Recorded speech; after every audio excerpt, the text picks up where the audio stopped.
Hello everyone, welcome to Python tutorial 6. In this video we will discuss about sets, a mutable data structure in Python.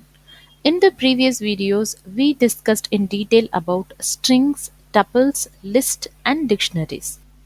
With this video we finished discussing about data structures in Python. So these are the topics we are going to discuss today. What are sets? How sets are different from other data structures? Methods and functions applicable to sets. And the mathematical operations in set. Sets are an unordered collection of unique elements. Before getting into this point, let us create an empty set. Sets can be constructed using set function. Now I assigned set function to S1. S1 is an empty set now and it is an object of type set. Coming to the point 1, unordered collection. Sets are unordered collection, which means set elements do not have any order. So we cannot be sure in which order the items will appear. Also, it is a collection of unique elements, which means sets cannot have duplicate elements. Python will automatically remove duplicate items. Let us create a set using some elements.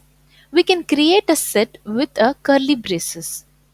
For example, set1 equal to apple, orange, banana, jackfruit, again orange, kiwi and again orange, papaya. Now set1 is a collection of fruits and it is a object of type set. Please make note that even though I gave 3 oranges, 1, 2 and 3, it take only one orange, which means it cannot have duplicate elements. Also note that the curly braces do not indicate a dictionary. We already discussed that dictionary also created using curly braces. Also, we cannot create a set using empty curly braces as it will construct a dictionary. Please go through the tutorial 5 to know more about dictionaries. Have given the link in the description box. For understanding, here I have created a dictionary S1 by assigning empty curly braces. Now I am checking the type of S1 and I am getting dictionary. Sets do not support indexing. We cannot access items in a set by referring to an index or a key, just like in lists. Here I am trying to access the elements of a set using indexing. But I am getting the type error set object is not subscriptable, which means they are not indexable like list. And the third point, sets are mutable that we already know. However, only immutable objects can be stored in it. For example, here in set 2, I have assigned an integer, floating point number, string, tuple and a list to a set. But I am getting an error saying that unhashable type list. If I leave this list and again created the list, now there is no error, which means it is not accepting list as an element in a set. Why? Because hashable object can only be used as a set member, as these hash values are used internally for indexing. Already we discussed that sets do not support indexing. So it will accept only hashable members as elements of the sets so that it can use it internally for indexing.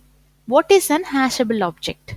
An object is hashable if it has a hash value which never changes during its lifetime and can be compared to other objects. When we hash an object, it means that we are running it through some function. This function is called a hash function. This hash function gives a unique output for a unique input. So all built-in mutable types like strings, numbers and tuples are hashable. But Mutable ones like list, dictionary, and set are not hashable. This is because we got an error when we use a list in the elements of a set. Similarly, there cannot be a set inside a set because set are not hashable. We already discussed in last video that in dictionary only numbers, strings and tuples can be used as key. This is because only hashable objects can used as a dictionary. So in dictionary key and in set members only hashable values can be used. As sets cannot have multiple occurrences of the same element, it makes sets highly useful to efficiently remove duplicate values from list or tuple. Here I am converting a list of genres to set. Genres equal to set of action, adventure, crime, horror, and so on. It is a list of genres and I am converting this list into a set. For that I am using the set function and I am getting a set of genres. So we can cast a list with multiple repeat elements to a set to get unique elements. This is an example for set from tuple. So this is a tuple. T4 is a tuple of cities and I am assigning this tuple to a set. And here I am getting the set of cities. And this is an example of set from strings. So Mississippi is a string and I'm assigning it to S6 by converting it to a set. So as sets are an unordered collection, so we cannot expect any order here. Also the duplicate elements are removed from the string. So here is an exercise to understand how sets are a unique collection of elements. So consider a list A equal to 1, 2, 2, 1 and a set B equal to set of 1, 2, 2, 1. Here there is one question. Does sum A equal to sum B? Let us find out.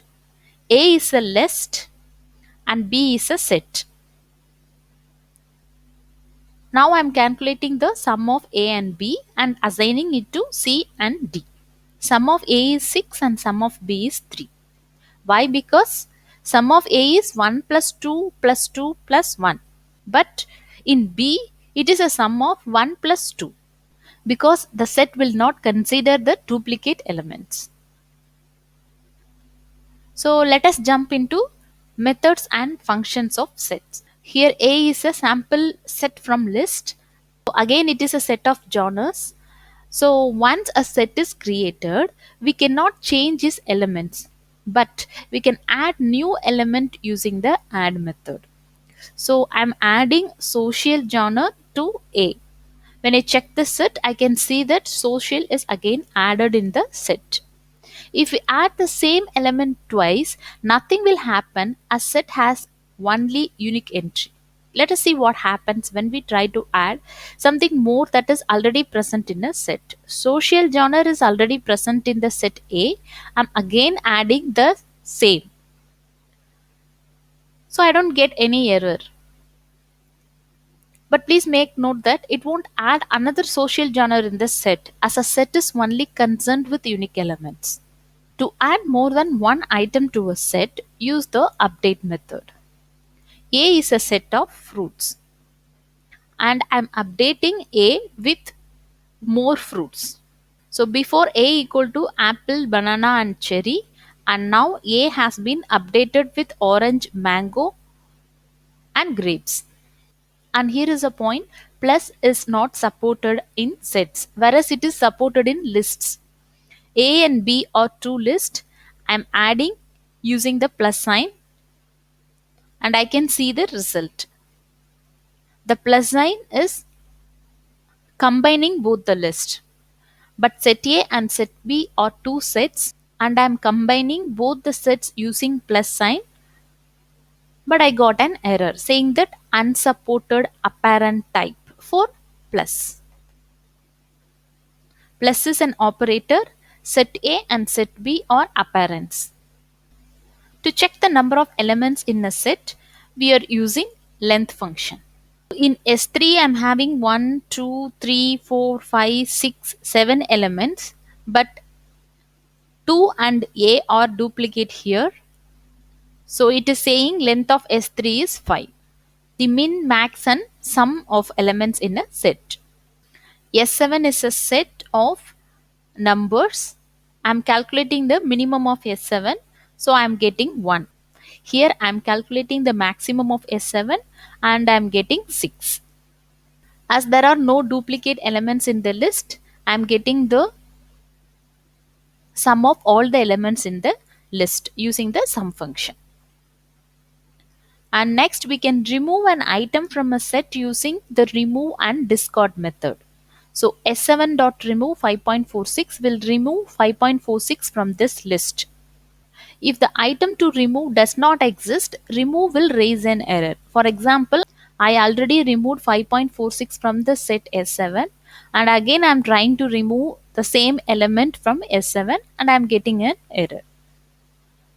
But if the item to remove does not exist, discard will not raise an error. Discard is another function to remove an element from the set. So I am trying to remove the same element which is already removed 5.46 from the set S7 using the discard function. Here I am not getting any error. Again, we can also use pop method to remove an item. Pop method will remove the last item. But as sets are unordered, we will not know which item gets removed. We can remove the item using the return value. For example, set 8 is a set of apple, banana and cherry. I am removing an element using the pop method. I wanted to know which element has been removed. That's why I am assigning the return value to x. So when I printing the x, I can get apple, which means that apple has been popped out from the set 8. And the balance elements are cherry and banana. The clear method empties the set. For example, set 8, I wanted to clear the set using the clear method. Now set 8 is an empty set. And the del keyword will delete the set completely. This clear method will make the set empty, but the del keyword completely delete the set. So when I wanted to print the deleted set, I am getting an error saying that the set is not defined. This is set 8. So set 8 is not defined. Sorting a set can be done using sorting function. So S12 is a set which is having 9, 2, 5, 4, 1 and 7. I want to sort it using the sorted function. So it is sorted in the ascending order. We can verify if an element is in the set using the in and not in operators. In and not in operators will result in Boolean outcome. So I wanted to check whether 4 is present in S12. S12 is a set which is having 4. So it is returning true. 1 is present in S12 but I am using the keyword not in. That is why I am getting false. We are coming to the mathematical operations in sets. We can perform common mathematical operations like unions and intersections with sets. We can also check the difference and symmetric difference between the sets. Consider the following two sets. Two sets contain Spider-Man movies list. Set 1 is a set of Spider-Man movie list. Spider-Man, Spider-Man 2, Spider-Man 3, The Amazing Spider-Man.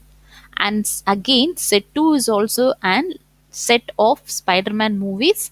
The Amazing Spider-Man, Homecoming, Far From Home, Spider-Man 3. These sets we can consider as two separate circles. If I wanted to print the two sets, I can see the sets.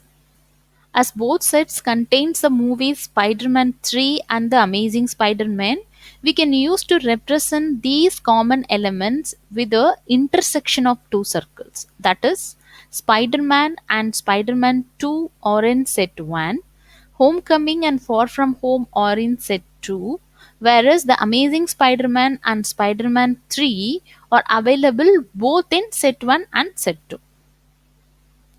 We can find these intersect of two sets using ampersand symbol.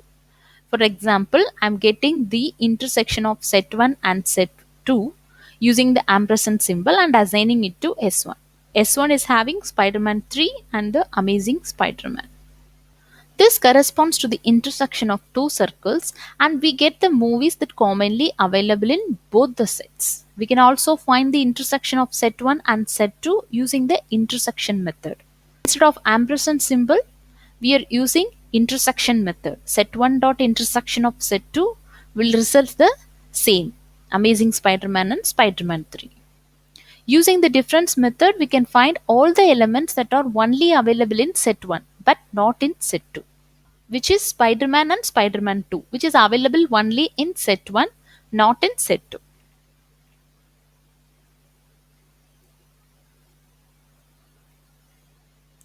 If we change the sets, we can get elements in set 2 but not in set 1. In the same method, I am changing the sets. Before it was set 1 dot difference of set 2. Here it is set 2 dot difference of set 1. And I am getting the movies that is available only in set 2 but not in set 1, which is Far From Home and Homecoming. The union corresponds to all the elements in both sets, which is represented as below. So all the elements, to get all the elements in both set 1 and set 2, I am using the union method. So set 1 dot union of set 2 will combine both the sets. So I am getting a set of all the movies of the Spider-Man. So here is another example of union for three sets. Set 1 is 1, 2, 3, set 2 is 3, 5, 8, and set 3 is 7, 4, 5. Here S1 dot union of S2 is 1, 2, 3, 5 and 8. Here 3 is not repeating. And S1 dot union of S2 dot union of S3 will give us 1, 2, 3, 5, 8, 4 and 7. 1, 2, 3, 4, 5, 7 and 8. Here 5 is not repeating. To get the union, we can also use the pipe symbol. S1 pipe S2 will give the same result as S1 dot union of S2. Similarly, S1 pipe S2 pipe S3 will give the same result as S1 dot union of S2 dot union of S3. And here comes a symmetric difference. What is symmetric difference? It returns the elements that are in either one of the set but not in both. For example, S1 is having 1, 2, 3, S2 is having 3, 5, 8. 1 and 2 are only in S1, 5 and 8 are only in S2. 3 is available in both the sets. So I am trying to get S1 dot symmetric difference of S2. I am getting 1, 2, 5, 8. So it is opposite to intersection. Intersection gives the elements which are available in both the sets, whereas symmetric difference will give the elements that are either in one of the set but not in both. And we can check if a set is a superset or subset of another set using is superset and is subset. Checking S1 dot is superset of S2. S1 is not superset of S2. What is a superset? Superset will have all the elements of the subset. So S1 is not having all the elements of S2. That is why I am getting false. Similarly, I am checking S1 is subset of S2, which means that S2 is having all the elements of S1. It is not having. So we are getting false. Here is an example where is subset and is superset return true. Set 1. Set 1 is a set of Spider-Man movies, and I'm checking set of Spider-Man and Spider-Man 2 is subset of set 1. I'm getting true because Spider-Man and Spider-Man 2 are available in set 1. And here is an example to check is superset. Set 1 dot is superset of Spider-Man and Spider-Man 2. True, set 1 is a superset where both Spider-Man and Spider-Man 2 are available. That is all in this video. In next video, we will discuss about conditions. So please subscribe my channel and click the notification icon. And if you like the content, please hit the like button and share with your friends. Thank you.